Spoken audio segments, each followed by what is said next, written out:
yang masih setia duduk di bangku ruang sidang tanpa mengenal letih. Kepada para dokter dan tim medis yang telah merawat saya selama masa tahanan dan masa pemulihan ini.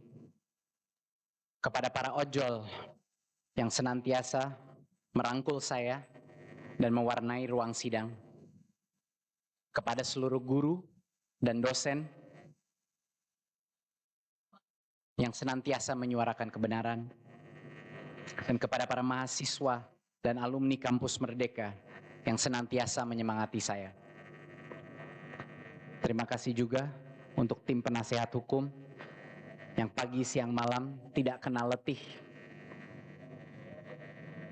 Dan saya juga ingin menyampaikan apresiasi khusus kepada para guru-guru besar di universitas kita, kepada tokoh-tokoh hukum dan anti korupsi yang telah turut prihatin dan bersuara untuk keadilan.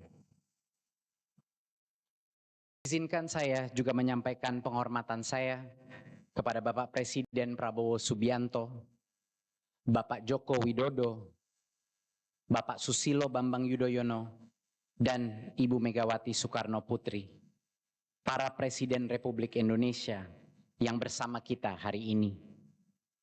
Berkat warisan demokrasi yang mereka perjuangkan, pada hari ini saya dapat berdiri di hadapan Yang Mulia Majelis Hakim untuk menyampaikan pembelaan saya sebagai warga negara. Sebuah hak yang merupakan salah satu pilar paling berharga dari republik yang kita cintai bersama.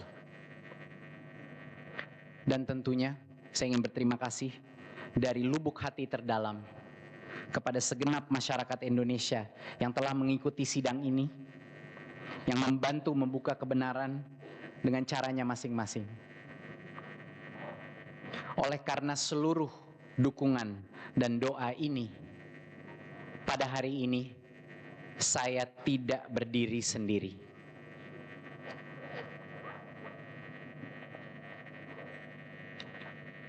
Yang mulia, saya dan istri saya memutuskan untuk terbuka dan jujur mengenai situasi saya kepada ketiga putri kami, umur 6, 7, dan 8. Walaupun sulit bagi anak kecil mengerti konsep seperti pengadilan dan penjara, saya ingin membuka mata mereka terhadap apa yang dilalui ayahnya. Sehingga saat mereka besar, mereka bisa mengerti bahwa pengabdian kadang butuh pengorbanan. Di awal masa tahanan, dunia terasa seperti sudah berakhir. Saya sendirian dalam kurungan isolasi, seolah dibuang begitu saja. Kadangkala saya terbangun di tengah malam di rumah tahanan, dan untuk sekejap saya mengira bahwa ini hanya mimpi buruk. Dan sebentar lagi akan dibangunkan istri saya. Tapi yang saya lihat justru jeruji besi. Tetapi yang mulia, melalui pengalaman yang pahit ini, saya mendapatkan banyak sekali pembelajaran.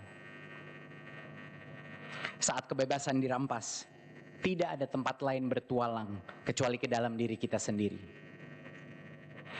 Saya belajar untuk bersabar, suatu hal yang sulit untuk saya. Saya belajar untuk memasrahkan diri kepada Allah di saat-saat yang tergelap. Dan dengan jalannya waktu, perlahan-lahan, saya belajar untuk mengheningkan pikiran saya.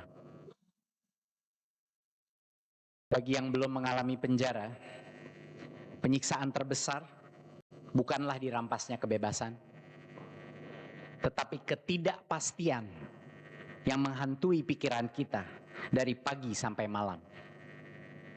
Bagaimana keluarga saya? Apa yang akan terjadi besok?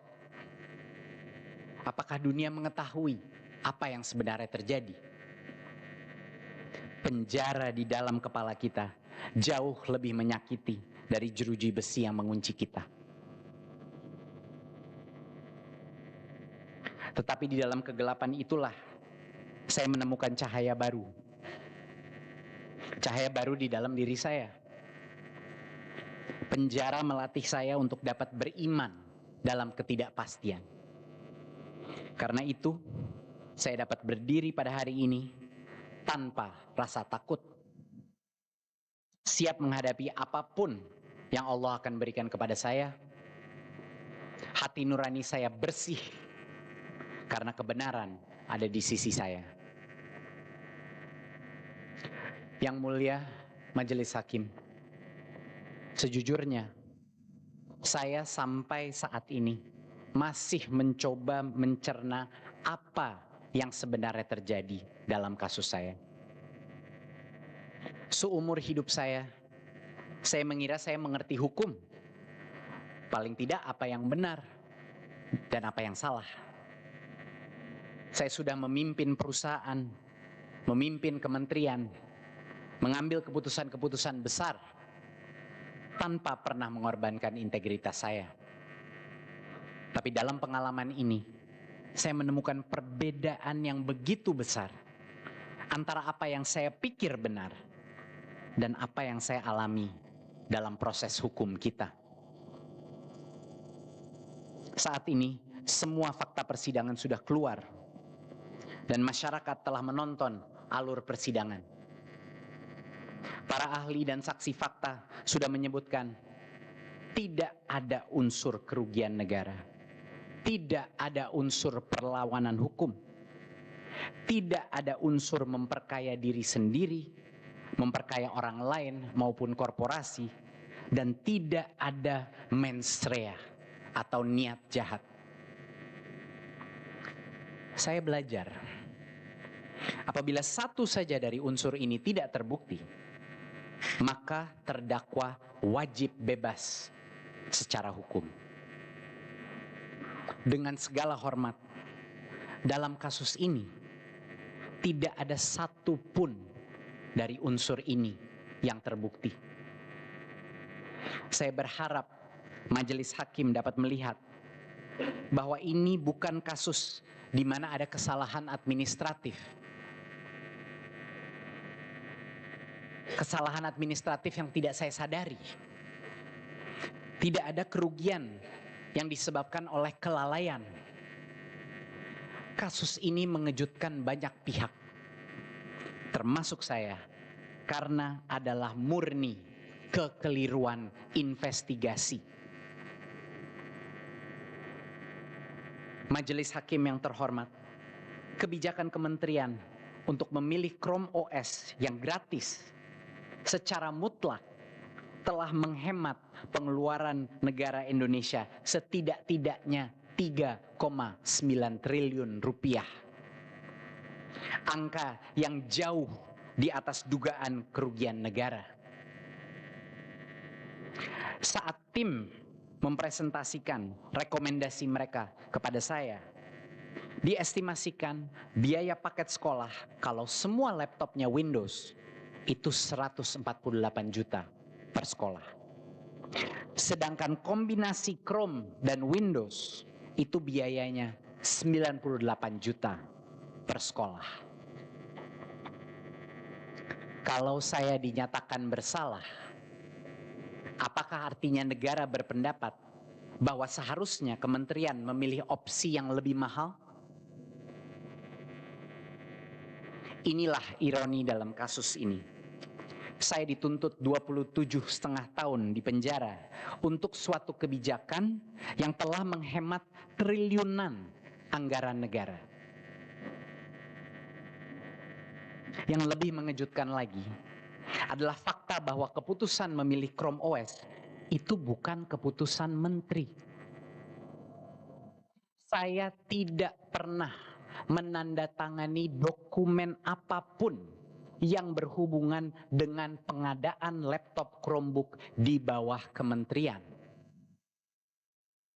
Walaupun saya setuju dengan keputusan tim teknis yang telah menghemat anggaran begitu besar, kewenangan ini mutlak ada di level mereka. Saya dikaitkan dengan kebijakan ini hanya karena tim mengundang saya menghadiri satu meeting Zoom di tanggal 6 Mei 2020 di mana saya dipaparkan rekomendasi kombinasi Windows dan Chrome OS yang akhirnya diubah lagi di level tim teknis ke 100% Chrome OS tanpa sepengetahuan saya. Faktanya, secara hukum administrasi negara, ini bukan keputusan menteri. Dalam kasus ini, kausalitas antara kebijakan dan kerugian negara tidak ada. Kalaupun ada kerugian negara berdasarkan markup atau kemahalan laptop, pemilihan operating system yang gratis tidak mungkin menyebabkan kemahalan harga laptop. Justru mengurangi harga. Faktanya jelas, hanya 3 pihak yang dapat menentukan harga beli laptop. Vendor, LKPP, dan PPK Kementerian. Dalam sidang, semua vendor, PPK, dan saksi LKPP secara serentak menyatakan saya tidak pernah terlibat atau melakukan intervensi dalam proses pengadaan. Kalaupun ada korupsi dalam pengadaan, bukanlah yang seharusnya menjadi tersangka adalah ketiga pihak tersebut. Apakah ada satupun dari ketiga pihak ini yang dijadikan tersangka? Tidak. Dalam persidangan ditemukan aliran uang dari salah satu mitra vendor ke belasan pejabat pengadaan setelah pengadaan selesai sebagai uang terima kasih. Tapi tidak ada yang dijadikan tersangka. Disinilah awal dari proses tukar badan. Demi prestasi, demi ilusi penegakan hukum. Semua saksi yang menerima uang gratifikasi itu disulap menjadi saksi pemberat. Dan mungkin demi kebebasan mereka, BAP tertulis mereka mengikuti alur penyidik. Tapi alhamdulillah, di dalam persidangan, majelis pun merasa ini janggal. Dan yang mulia hakim membuka kejanggalan dengan menanyakan, kenapa berbagai BAP tertulis saksi jaksa persis sama, seolah-olah di copy paste. Tapi kami melihat tangan Tuhan bergerak. Puluhan saksi jaksa diundang ke sidang, dan mungkin karena mereka disumpah, kesaksian mereka sangat berbeda dengan BAP tertulis mereka. Sangat mengagetkan melihat jaksa frustrasi dengan saksinya sendiri, terus mencoba membalikkan kesaksian mereka kepada BAP tertulis. Mengapa begitu penting bagi jaksa untuk terus kembali pada BAP tertulis tersebut, kalau yang menjadi pertimbangan utama adalah kesaksian dalam persidangan? Meskipun berada di dalam tekanan, saya menghargai kejujuran para saksi jaksa. Mereka serentak mengakui bahwa saya tidak pernah memerintah mereka untuk memilih Chrome OS, bahwa saya tidak pernah terlibat dalam pengadaan, dan saya tidak pernah diberitahu mengenai aliran dana apapun.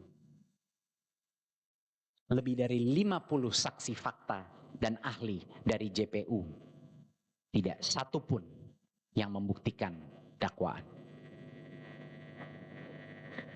Majelis yang terhormat, di awal kasus ini, saya harus menghadapi berbagai gelombang fitnah yang direkayasa. Mungkin sebagai justifikasi untuk penahanan saya, narasi WhatsApp group disebarkan sebagai bukti niat jahat saya. Selama berbulan-bulan hoax ini disebarkan, tidak ada satupun perbincangan WA Group sebelum saya menjadi menteri mengenai pengadaan laptop maupun Chromebook, tetapi terlanjur viral. Orang-orang yang tadinya tidak percaya saya korupsi mulai mempertanyakan kejujuran saya karena fitnah ini. Setelah itu muncul narasi kedua, bahwa Chromebook mangkrak dan tidak berguna di lapangan. Faktanya terbalik. Chromebook sangat dimanfaatkan di kota maupun di daerah-daerah yang mempunyai akses 3G. Melalui fakta persidangan dan menggunakan data login CDM, terbukti 85% dari semua Chromebook yang dibeli sejak tahun 2020 masih digunakan di tahun 2025. Audit BPKP yang dilakukan di tahun 2023 dan 2024 menyebut 95% murid, 86% guru, dan 57% kepala sekolah memanfaatkan Chromebook. Data tidak bisa bohong. Saya ingin mengucapkan terima kasih kepada para guru dari Sabang sampai Merauke atas puluhan ribu komen dan cerita di media sosial mengenai kebermanfaatan Chromebook. Tanpa hadir di ruang sidang pun, para guru se-Indonesia membuka kebenaran yang ada di lapangan. Narasi angka potensi kerugian total loss 9,9 triliun lenyap. Dan dakwaan terpaksa menggeser kerugian negaranya menjadi kemahalan harga laptop. Tetapi penggeseran kerugian itu tidak mudah. Karena saat mulai dihitung, ternyata Chromebooknya dibeli di bawah harga pasar. Harga rata-rata beli Chromebook 5,6 juta rupiah. Sedangkan data dari 2 saksi jaksa yang melakukan survei harga di tahun 2020 menyebut harga rata-rata pasar 6,3 juta.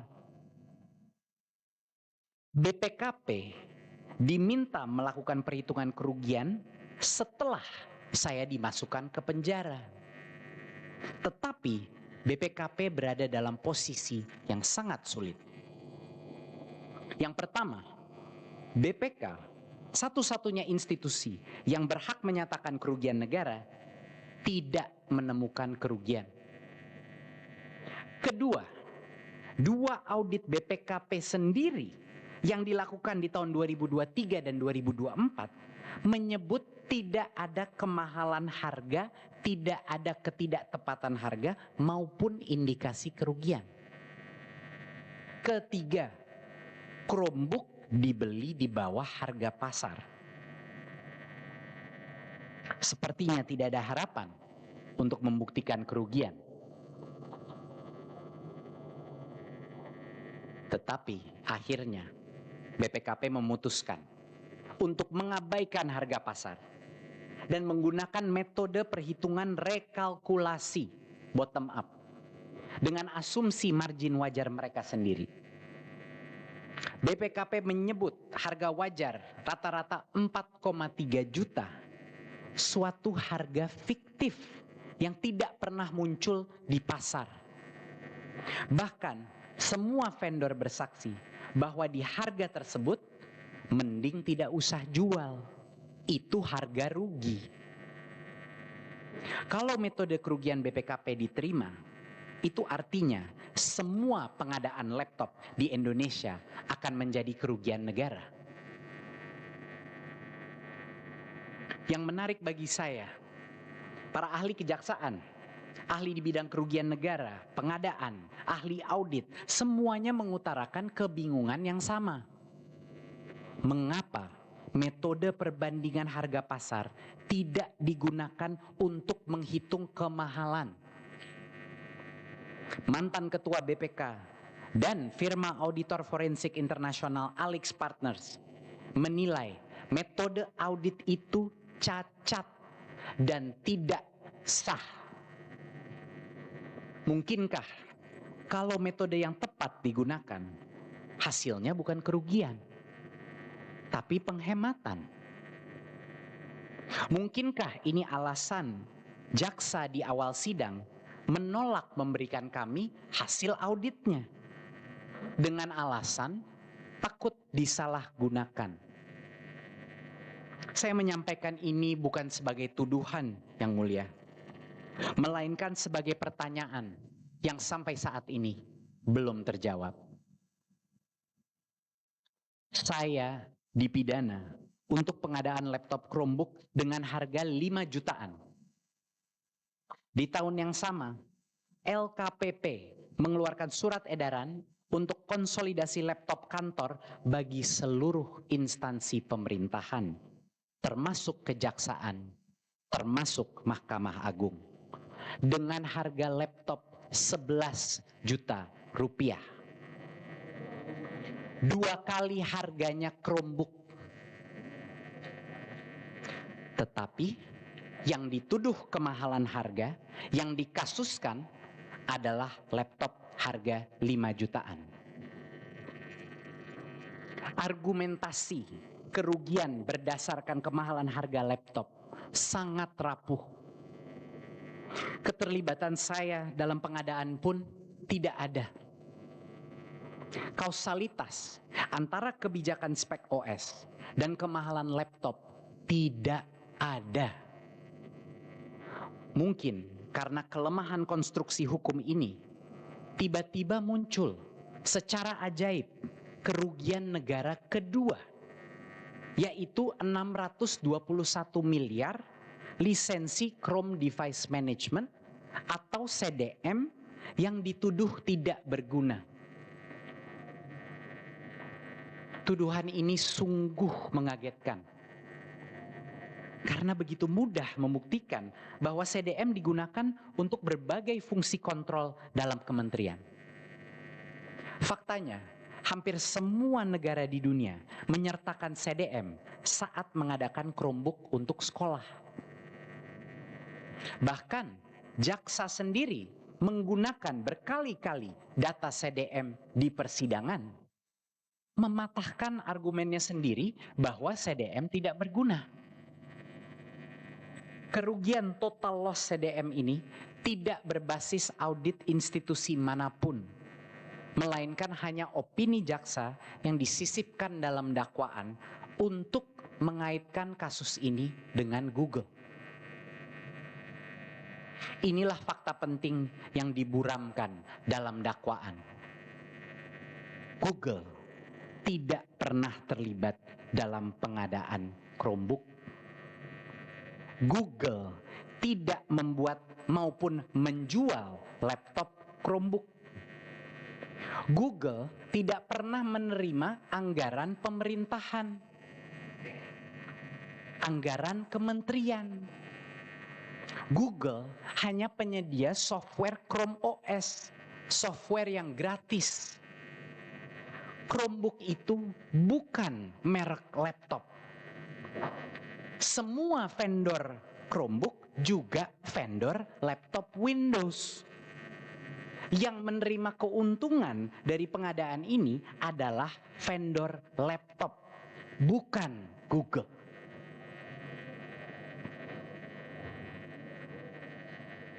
Investasi Google kepada Gojek dan pengadaan Chromebook adalah 2 kejadian terpisah yang tidak ada hubungannya. Namun hubungan itu dipaksakan di dalam dakwaan. Mayoritas investasi Google ke Gojek sudah masuk sebelum saya menjadi menteri, bersamaan dengan puluhan investor lain yang juga menyuntikkan dana. Google hanya sebagian kecil dari total investasi yang digalang. Fakta ini seharusnya sudah bisa mematahkan narasi jaksa yang menuduh investasi Google adalah balas budi atas pemilihan Chrome OS. Yang Mulia, Dalam dunia bisnis, investasi itu bukan suatu hadiah, di mana ada hutang budi yang harus dibayar kembali melalui modus lain. Investor membeli saham baru, perusahaan mendapat modal, pemilik saham lama terdilusi kepemilikannya. Tidak ada lagi hutang piutang, tidak ada quid pro quo atau keperluan balas budi. Saat menjadi menteri, semua hak suara saya, semua posisi saya di Gotoh sudah saya lepaskan. Secara hukum, semua tuduhan konflik kepentingan sudah tidak valid. Saat saya melepas posisi itu, status saya secara hukum berubah menjadi pemegang saham biasa. Seperti ratusan ribu pemegang saham Gotoh lainnya di Indonesia.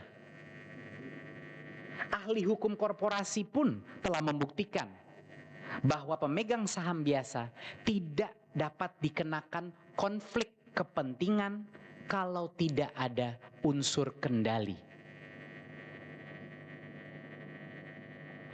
Majelis yang terhormat, Gotoh adalah perusahaan TBK dengan ratusan ribu pemilik saham, termasuk pejabat-pejabat pemerintah. Kalau saya dinyatakan bersalah atas konflik kepentingan hanya karena kepemilikan saham Gotoh, berarti semua menteri, semua pejabat negara yang memiliki saham Gotoh bisa dipidana kalau institusi mereka mengadakan barang atau jasa yang dimiliki salah satu investor Gotoh, seperti Google. Saya kasih contoh yang mulia. Astra International itu adalah investor Gotoh. Dengan logika yang sama, semua pengadaan mobil Toyota, Daihatsu, Isuzu, motor Honda di Indonesia otomatis akan menjerat pejabatnya kalau mereka terbukti memiliki saham Gotoh. Meta, pemilik Instagram dan Facebook, juga investor Gotoh. Dengan logika yang sama, setiap instansi pemerintahan yang membayar iklan di Instagram atau Facebook akan menjerat pejabatnya kalau terbukti memiliki saham Gotoh. Dengan logika ini yang mulia, ratusan pejabat akan terjerat isu konflik kepentingan dan dipidana hanya karena mereka memiliki saham di pasar terbuka. Secara hukum, semua tuduhan konflik kepentingan Gotoh dan Google runtuh karena di dalam dakwaan tidak disebut saya memperkaya Google. Tidak ada dalam dakwaan. Kenapa kejaksaan tidak berani mendakwa Google? Bahkan kejaksaan menolak kesaksian 3 petinggi Google yang namanya disebut berkali-kali di dalam dakwaan. Kami sangat bersyukur kepada majelis yang telah menolak keberatan jaksa dan memperbolehkan kesaksian mereka berlangsung. Ketiga saksi petinggi Google bilang mereka pesimis dalam kedua meeting dengan saya. Pesimis karena kami sangat kritis terhadap Chromebook, men-challenge setiap keunggulan yang dilontarkan Google. Saksi dari Google secara gamblang membantah konflik kepentingan dan keterkaitan investasi ke Gotoh. Karena Google jelas-jelas di bawah regulasi anti korupsi Amerika Serikat yang begitu ketat. Yang mulia, selama persidangan ini tidak ada satupun bukti chat yang menunjukkan bias saya terhadap Chrome OS. Tetapi ada banyak sekali bukti WA chat yang menunjukkan sikap netral dan objektivitas saya. Dalam WA chat 6 Mei 2020, setelah saya diundang ke satu-satunya meeting internal mengenai Chromebook, saya menulis di grup Mas Menteri Kortim, please show both sides of the argument. Saya mendorong tim untuk menampilkan kedua sisi argumen antara Windows dan Chrome. Di tanggal yang sama, saya menantang tim teknologi, termasuk IBAM. Why only some PCs? Why not all PCs? Kenapa hanya sebagian Windows? Kenapa tidak semua Windows? Dan bukti terkuat adalah chat pribadi saya dengan IBAM di Agustus 2020. 2 bulan setelah tim teknis sudah memutuskan Chrome OS.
salah artikan sebagai perintah. Niat baik melibatkan anak-anak muda dari bidang teknologi disalahartikan sebagai shadow organisasi yang seolah-olah gelap dan menakutkan. Niat baik melepaskan hak suara saham Gotoh saya untuk menghindari konflik kepentingan disalahartikan sebagai penyamaran kendali. Niat baik saya melaporkan kekayaan saya secara jujur dan utuh lewat LHKPN dan SPT pajak dijadikan senjata untuk menuntut uang pengganti. Majelis Hakim yang mulia, setelah 5 bulan bersidang, tidak ada satupun bukti bahwa saya menerima keuntungan, baik uang maupun saham, yang berkaitan dengan pengadaan Chromebook. Tidak ada laporan PPATK saya menerima sepeser pun uang atau saham dari kementerian, dari vendor laptop, dari reseller CDM, dari Google, dari PT GI maupun Gotoh. Tidak ada. Karena tidak ada bukti konkret keuntungan pribadi, saya begitu sedih dengan narasi baru yang disebarkan. White collar crime atau penjahat kerah putih. Saya dituduh terlalu cerdas untuk korupsi yang kelihatan di permukaan. Begitu hebatnya penyamaran korupsi saya, sampai saya maupun jaksa tidak mengerti modus tersebut. Karena jaksa sudah menyerah berargumentasi dengan bukti, yang tersisa hanya narasi kecurigaan. Saya kadang bingung, kalau benar saya merencanakan korupsi masif ini sejak awal, untuk apa saya mengundang kejaksaan untuk mendampingi proses pengadaan dari awal sampai akhir? Penting untuk diingat, yang hadir di ruang pengadaan saat PPK bertransaksi di e-katalog LKPP adalah kejaksaan, bukan saya.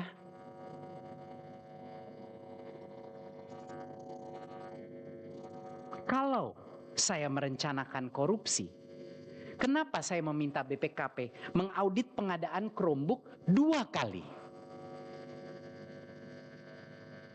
Kalau ada niat memanipulasi pengadaan, kenapa kementerian melaksanakan pengadaan lewat e-katalog LKPP, di mana kementerian tidak dapat mempengaruhi seleksi vendor maupun harga tayang? Koruptor macam apa yang akan mengundang 3 institusi eksternal untuk memeriksa hasil korupsinya?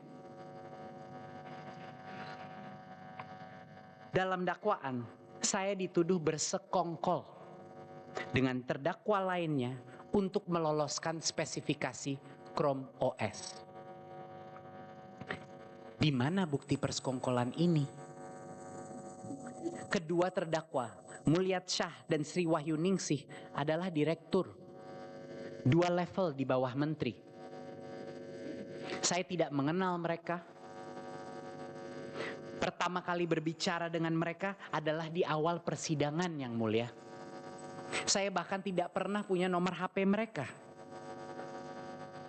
Mereka mengaku tidak mengenal saya, tidak pernah berkomunikasi secara langsung, dan tidak pernah diajak meeting bersama. IBAM pun baru saya kenal setelah dilantik menjadi menteri. IBAM tidak ada kaitannya ke Google maupun ke Gotoh. Justru perusahaan IBAM sebelumnya, Bukalapak, adalah kompetitor dari Gotoh. Tapi fakta ini semua diabaikan oleh kejaksaan. JPU meyakini saya bersekongkol dengan mereka tanpa bukti chat, tanpa bukti meeting, tanpa bukti apapun.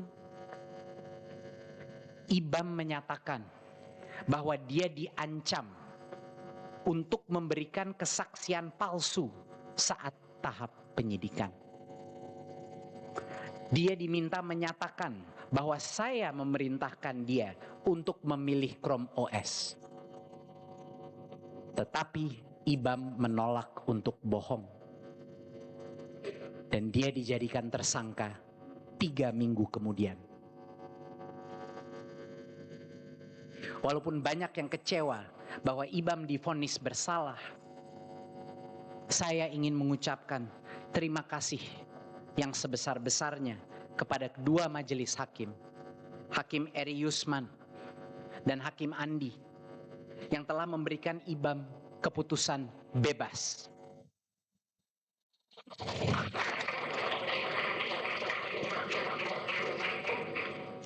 Keputusan IBAM adalah momen historis bagi hukum tipikor. Belum pernah setahu saya ada kasus besar di mana ada dua, bukan satu, ada dua dissenting opinion yang bertolak belakang dengan vonis. Dan saya berdoa bahwa dua suara tersebut menjadi pertimbangan utama bagi hakim lainnya dalam keputusan saya dan keputusan banding IBAM. Yang mulia, banyak fakta yang sudah dibuktikan dengan dokumentasi yang kuat, tetapi diabaikan oleh JPU. Saya bukan pakar hukum, tetapi setahu saya, tujuan sidang itu adalah untuk mencari kebenaran. Apabila tim hukum sudah menjawab tuduhan dengan bukti yang kuat, bukankah seharusnya JPU menerima fakta itu? Atau paling tidak mengcounter argumen kami dengan bukti lainnya. Tapi hal itu tidak pernah terjadi. Contohnya, opini jaksa bahwa Chromebook tidak bisa digunakan tanpa koneksi internet yang stabil. Saksi guru Pak Arbi dari Papua langsung membawa Chromebook ke sidang, dimatikan internetnya, dan menggunakan Chromebook secara offline. Berbagai aplikasi dibuka dan digunakan di depan mata majelis. Chromebook bisa berfungsi 100% offline, meruntuhkan argumen bahwa Chromebook membutuhkan koneksi internet kuat untuk bisa dimanfaatkan. Tuduhan bahwa saya mengunci spek Chrome OS melalui Permendikbud DAK 5 tahun 2021 sudah berkali-kali dipatahkan. Permendikbud DAK ini adalah kekeliruan investigasi karena permen ini tidak ada hubungannya dengan pengadaan di kementerian. Ini adalah pedoman penggunaan DAK fisik Pemda. Anggaran dan pengadaan yang dilaksanakan Pemda secara hukum administrasi negara bukan tanggung jawab menteri. Saya tidak pernah menandatangani dokumen apapun yang berhubungan dengan pengadaan Chromebook di bawah kementerian. Dalam sidang sudah dibuktikan bahwa Permendikbud DAK adalah Permendikbud rutin tahunan yang dilindungi Undang-Undang Administrasi Negara. Permen ini wajib melampirkan belasan dokumen teknis yang diputuskan oleh direktorat masing-masing. Di tahun 2018, Permendikbud DAK Pak Muhajir, lampirannya mengunci Windows OS. Di tahun 2020, Permendikbud DAK saya, lampirannya mengunci Windows OS. Di Permendikbud DAK 2021, karena tim teknis sudah memutuskan Chrome OS di tahun sebelumnya, lampirannya mengunci ke Chrome OS. Yang mulia, kalau penguncian spek OS itu adalah bukti perlawanan hukum, apakah artinya semua menteri sebelum saya juga harus dipidana? LKPP, institusi tertinggi dalam pengadaan pemerintah, dalam surat edaran mereka mengunci spek laptop Windows OS untuk seluruh instansi pemerintahan. Apakah LKPP juga harus dipidana karena mengunci spek laptop ke Windows OS? OS itu bukan merek laptop. Mau OS-nya Chrome maupun Windows, merek pembuat laptopnya juga nama-nama yang sama. Yang mulia, berulang-ulang kali telah dibuktikan bahwa uang 809 miliar itu adalah transaksi internal antara dua perusahaan Gotoh yang tidak melibatkan saya dan tidak melibatkan Google. Dan tidak ada keuntungan uang maupun saham yang saya dapatkan dari transaksi tersebut. Pernyataan lebih dari 5 saksi beserta bukti transferannya sudah ditunjukkan di persidangan. Uangnya 100% kembali ke rekening Gotoh di hari yang sama, tetapi dijadikan sebagai dasar uang pengganti saya dalam tuntutan. Apakah masuk akal bahwa saya menerima 809 miliar, jumlah yang lebih besar dari dugaan pendapatan Google 621 miliar dari lisensi CDM? Kalau benar ini korupsi, mungkin ini korupsi terhebat dalam sejarah, karena kickback-nya lebih besar dari keuntungan yang didapatkan perusahaan. Dan yang lebih miris lagi yang mulia, apa hubungannya transaksi ini dengan pengadaan Chromebook? Apa? Jaksa secara gamblang mengambil nilai kekayaan dari LHKPN saya di tahun 2022 sebesar 4,8 triliun dan digunakan seutuhnya sebagai besaran uang pengganti dengan alasan saya tidak dapat menjelaskan dari mana kekayaan itu. Yang mulia, dengan segala kerendahan hati, nilai saham Gotoh yang saya laporkan secara jujur, terbuka, dan utuh setiap tahun dalam LHKPN bisa diakses secara publik. Semua pengamat pasar saham mengetahui bahwa harga saham Gotoh melambung saat IPO di tahun 2022, lalu turun drastis di awal 2023. 4,8 triliun adalah murni nilai kekayaan saya di atas kertas, di puncak nilai saham saat IPO, dengan saham yang sudah saya miliki 5 tahun sebelum menjadi menteri. Dan inilah yang sulit saya pahami, yang mulia. Tuntutan uang pengganti yang harus saya bayar adalah 3 kali lipat dari kerugian negara yang dihitung oleh BPKP. Dan 10 kali lipat dari nilai kekayaan saya di akhir masa jabatan. Pemahaman saya, uang pengganti itu harus dibuktikan aliran dana yang nyata, yang langsung berasal dari uang negara. Sudah dibuktikan tidak ada sepeser pun uang negara masuk ke dalam kantong saya maupun ke Gotoh. Apabila saya dikenakan uang pengganti, tidak akan ada pejabat yang mau jujur mengumumkan kekayaannya.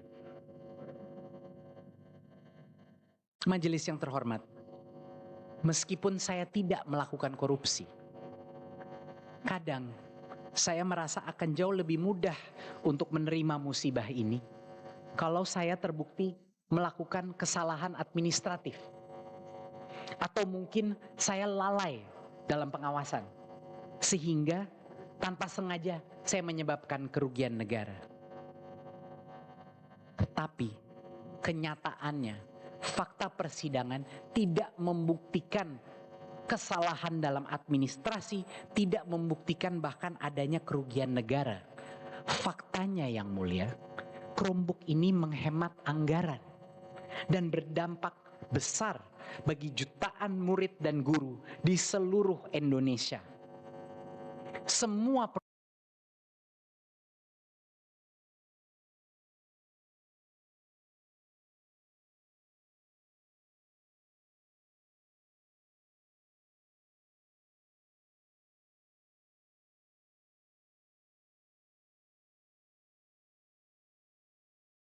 prosedur sudah dijalankan.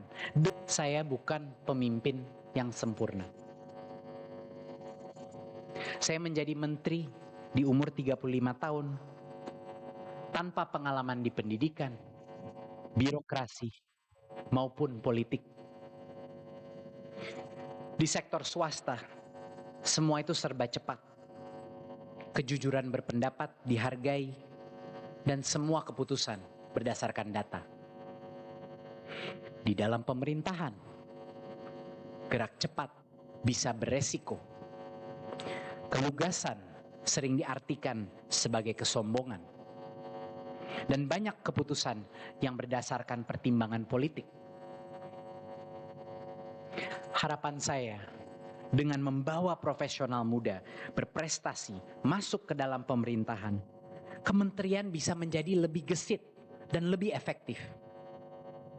Walaupun strategi ini berhasil, yang tidak saya antisipasi adalah besarnya gesekan dari pihak internal yang merasa tersingkirkan.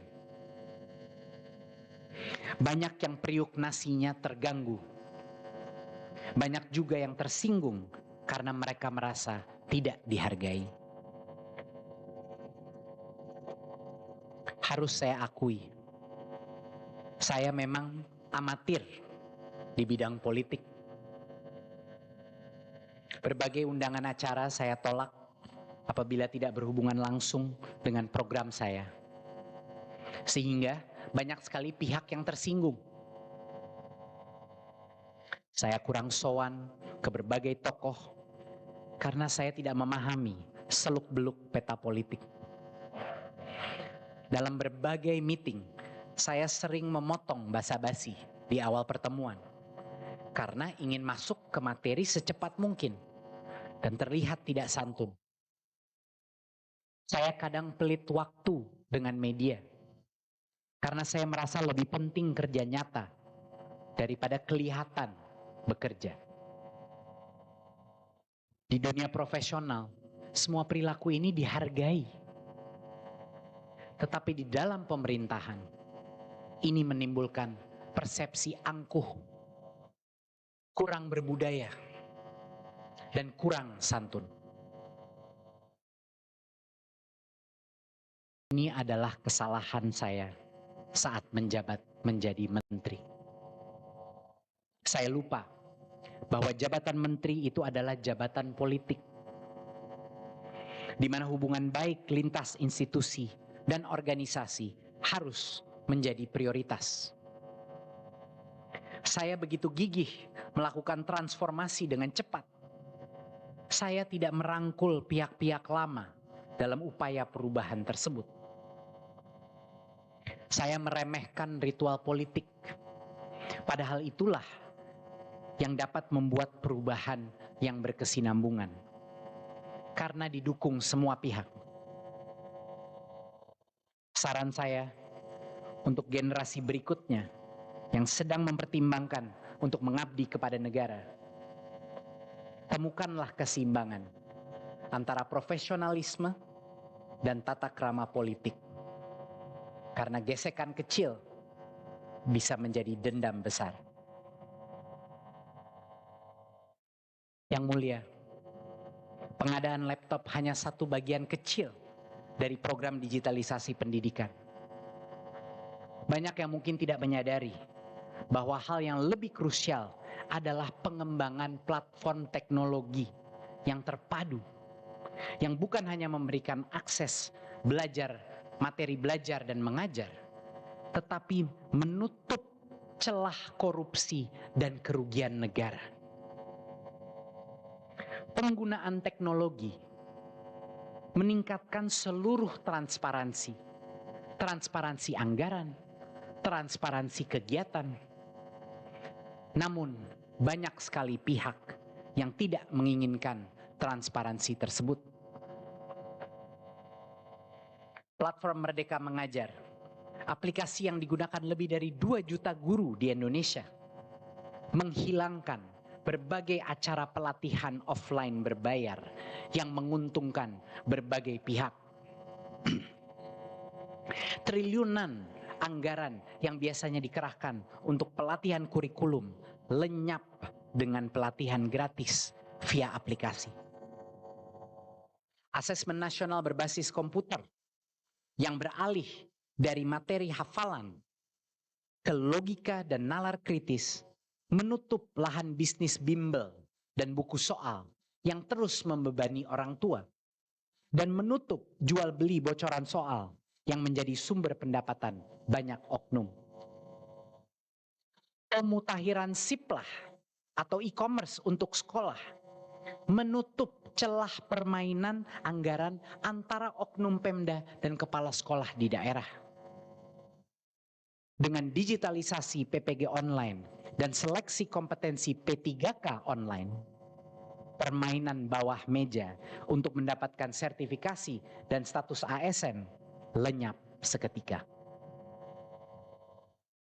Yang mulia, teknologi bukan hanya menjadi alat perubahan. Teknologi adalah senjata terbaik melawan korupsi dan bocornya anggaran pendidikan.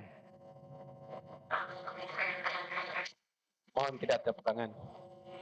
Ironi terbesar dari kasus ini adalah selama saya menjabat, saya terus berjuang melawan korupsi dengan mendigitalisasi segala tata kelola sistem pendidikan.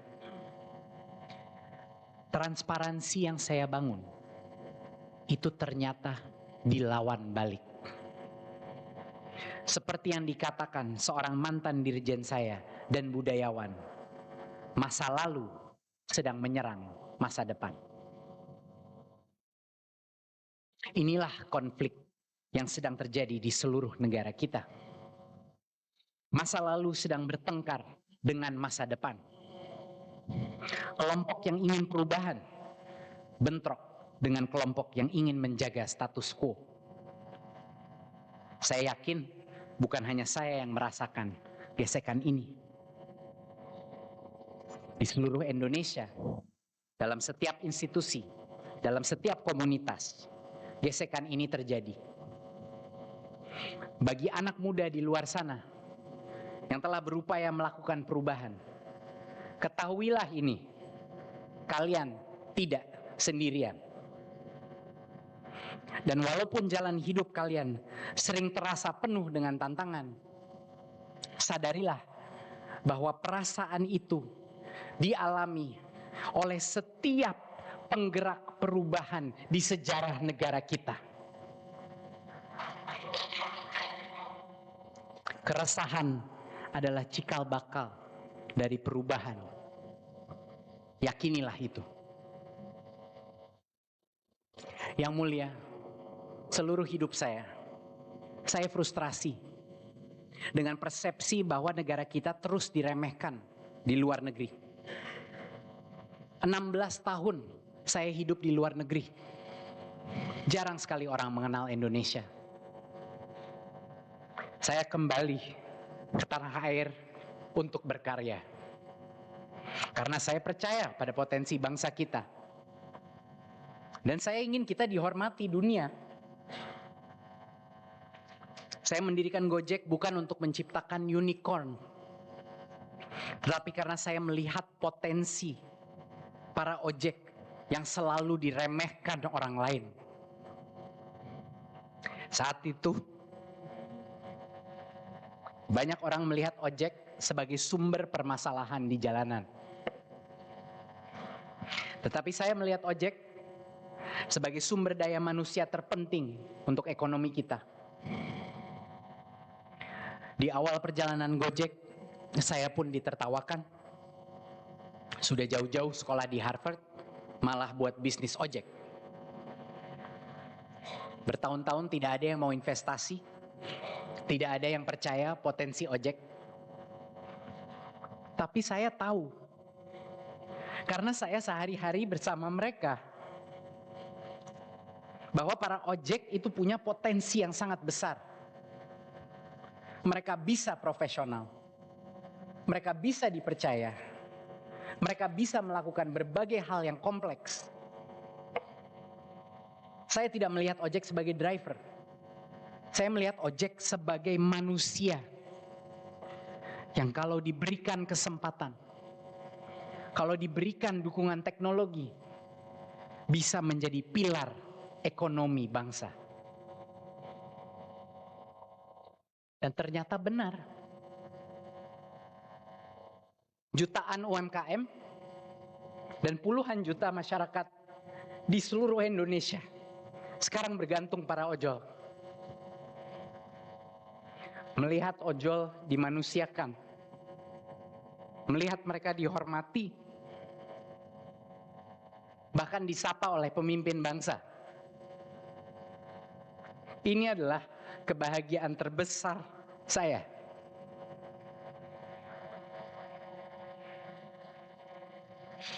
Inilah yang menjadi misi hidup saya, menyadarkan setiap orang atas potensi di dalam dirinya. Di dunia pendidikan saya melakukan yang sama. Impian saya adalah untuk menyalakan obor perubahan dalam setiap guru, agar cahaya tersebut dapat menyinari murid-murid mereka. Semua yang saya lakukan, mulai dari pengangkatan guru honorer menjadi P3K, perubahan kurikulum, perubahan asesmen, sampai dengan digitalisasi sekolah, adalah untuk memberi para guru suatu kesempatan. Kesempatan bagi setiap guru di negara kita untuk bangun dari rutinitas mengajar mereka. Kesempatan untuk menyadari bahwa inovasi dan kreativitas itu dimulai dari dalam ruang kelas. Kesempatan bagi para guru untuk mengembangkan dirinya tanpa batas fisik dan menyadari betul kekuatan yang ada di tangannya. Saya sedih sekali mendengar fitnah bahwa saya tidak pernah berkunjung ke daerah sebagai menteri. Padahal saya sering sekali ke daerah. Tetapi saya tidak pernah bawa rombongan media. Saya tidak mengunjungi kepala daerah atau membawa rombongan DPR sehingga masuk berita. Saya ke daerah dengan satu tujuan, berdiskusi dengan guru dan kepala sekolah. Kita duduk bersama di berbagai pelosok di Indonesia, membahas tantangan yang mereka hadapi, menanyakan kebutuhan mereka, dan mencatat kritik-kritik mereka. Saya Mendikbud pertama yang menginap di rumah guru di kampung-kampung, bahkan menginap di perpustakaan di tengah hutan hanya untuk melihat sekolah rimba dengan mata saya langsung. Dari interaksi ini, saya melihat potensi yang luar biasa dari guru-guru kita yang jarang dilihat banyak pemimpin.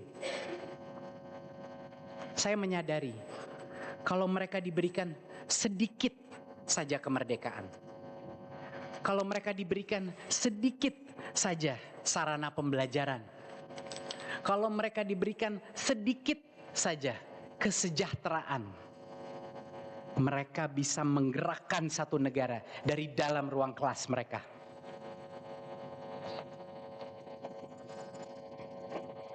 Dalam setiap sesi diskusi di daerah dengan guru, hampir selalu ada beberapa guru yang menangis kepada saya.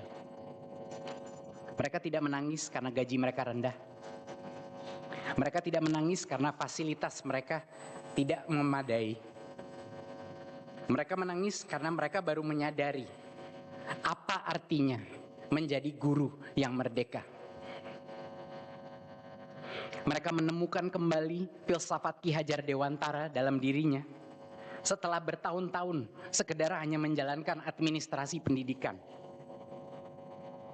Mereka menyadari bahwa tugas mulia mereka adalah memerdekakan potensi setiap murid di kelasnya. Banyak sekali kepahitan yang saya alami sebagai menteri, tetapi kebahagiaan terbesar saya adalah bertemu guru yang menemukan kekuatan besar dalam dirinya yang belum pernah mereka sadari. Itulah kenapa saya menerima amanah sebagai Menteri Pendidikan. Itulah kenapa saya melakukan digitalisasi pendidikan. Bukan untuk menambah kekayaan saya, bukan demi ambisi politik. Saya mengabdi murni untuk menjaga masa depan negara yang saya cintai. Banyak yang berkomentar sejak kasus ini dimulai. Salah Nadiem cuman satu, kok mau menjadi menteri, padahal sudah nyaman di Gojek. Saya mau menanggapi komen ini dengan pertanyaan sederhana. Kalau semua orang berprestasi, menolak amanah untuk mengabdi karena sudah nyaman, apa jadinya masa depan negara kita? Justru karena saya sudah dianugerahi Allah dengan kemampanan finansial, rasa tanggung jawab saya kepada negara menjadi lebih besar. Itulah mengapa saya mempertaruhkan segala-galanya. Keuangan saya, reputasi saya, ketenangan hati saya dan keluarga saya untuk mengabdi kepada negara. Kesempatan mencari uang akan selalu ada di hidup saya. Tetapi kesempatan melakukan lompatan besar untuk generasi penerus bangsa hanya akan datang sekali dalam hidup. Saya harap di kemudian hari anak-anak saya akan menonton pledoi ini dan meyakini bahwa ayahnya tidak pernah menyesal mengabdi kepada negara.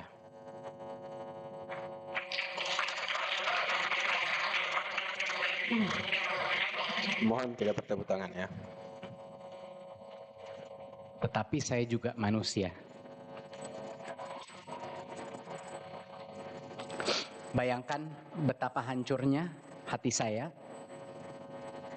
dengan semua pengorbanan finansial dan waktu yang telah saya lakukan selama 5 tahun. Setelah mendapatkan penghormatan tertinggi negara, Bintang Mahaputra Adi Pradana dari Bapak Presiden untuk pengabdian saya, hadiah yang saya dapatkan adalah jeruji besi.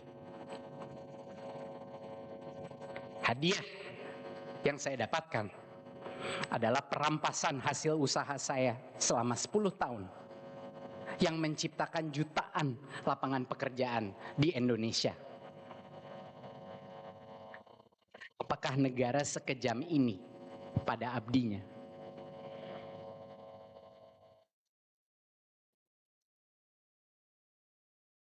Saat saya menerima amanah menjadi menteri, saya berharap saya bisa memotivasi anak-anak muda lainnya untuk mengabdi kepada negara. Dan ternyata berhasil. Ratusan anak muda mulai bergabung di pemerintah, mengorbankan gaji besar mereka untuk mengabdi. Tetapi dengan adanya gelombang kriminalisasi yang terjadi, arus pengabdian ini dapat berputar balik 180 derajat dalam sekejap. Profesional muda ketakutan bahwa mereka akan menjadi korban berikutnya. Satu generasi menahan napas, menunggu keputusan majelis, menunggu konfirmasi apakah kebenaran masih berarti di negara tercinta kita.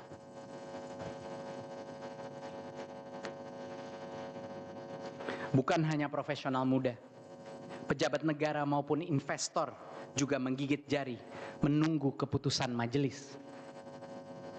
Berita kasus-kasus janggal di Indonesia sudah mendunia. Ketidakpastian hukum adalah salah satu faktor yang menyebabkan penurunan harga pasar saham dan juga nilai rupiah. Komunitas bisnis melihat presiden buruk dari kasus ini karena mereka tidak mengerti kenapa kasus ini bisa masuk ruang sidang. Kepastian hukum adalah pilar utama dari pertumbuhan ekonomi. Dan kasus ini adalah salah satu ujian terbesarnya. Keputusan majelis dapat memulihkan kecemasan publik dan memberi harapan baru. Tetapi dapat juga meruntuhkan kepercayaan masyarakat yang sekarang sudah semakin rapuh. Gemuruh di luar ruang sidang tidak dimulai dengan kasus saya.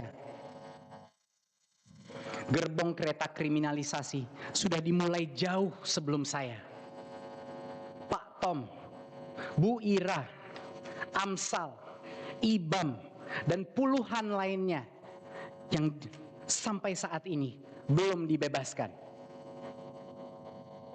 Belum pernah saya melihat begitu banyak aktivis anti korupsi serentak menyuarakan alarm keras bagi aparat penegak hukum di Indonesia. Banyak kasus-kasus yang senyap dalam pemberitaan, senyap dalam pembelaan. Orang-orang jujur yang terbawa dalam arus deras kriminalisasi yang berkedok sebagai penegakan hukum.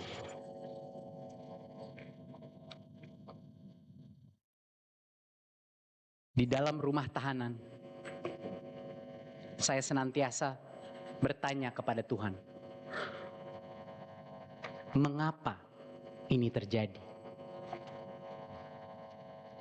Hari ini, saya mendapat jawabannya. Saya sadar bahwa musibah ini sebenarnya adalah amanah mulia yang dibungkus dengan tragedi. Mungkin Allah ingin saya berdiri di sini pada hari ini bukan sebagai korban, melainkan sebagai saksi. Saksi atas apa yang sedang terjadi kepada terlalu banyak orang baik di negeri kita. Kasus ini bukan lagi mengenai satu orang yang dizolimi. Saya dipenjara atau tidak, saya dimiskinkan atau tidak, itu sudah di tangan Tuhan dan di tangan yang mulia. Tapi momen ini, momen dalam sejarah ini, milik kita semua.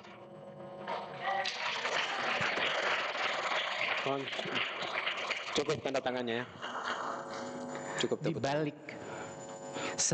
Di balik setiap kekecewaan kita sebagai warga negara Indonesia, di balik setiap jeritan kita untuk keadilan, adalah suara batin halus yang melandasi kritik tersebut.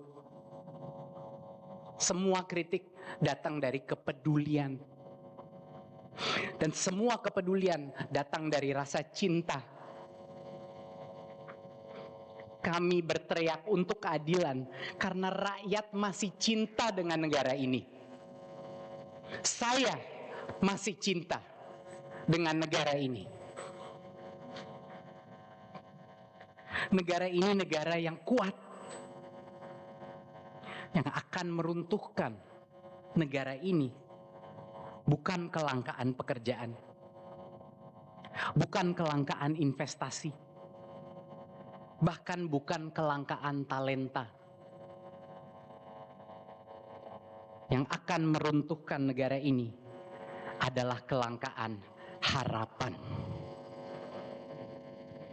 Majelis yang terhormat, di tengah segala kesulitan yang dialami negara kita, yang mulia diberikan kesempatan untuk memberikan harapan baru untuk Indonesia. Dengan rasa hormat, dengan segala kerendahan hati, saya mohon kepada majelis hakim, berikanlah harapan itu kepada kami. Terima kasih yang sebesar-besarnya. Wassalamualaikum warahmatullahi wabarakatuh. Waalaikumsalam. Silakan terdakwa bisa duduk. Mohon tenang pengunjung. Mohon tenang pengunjung ya. Cukup. Silakan terdakwa duduk. Terdakwa silakan duduk.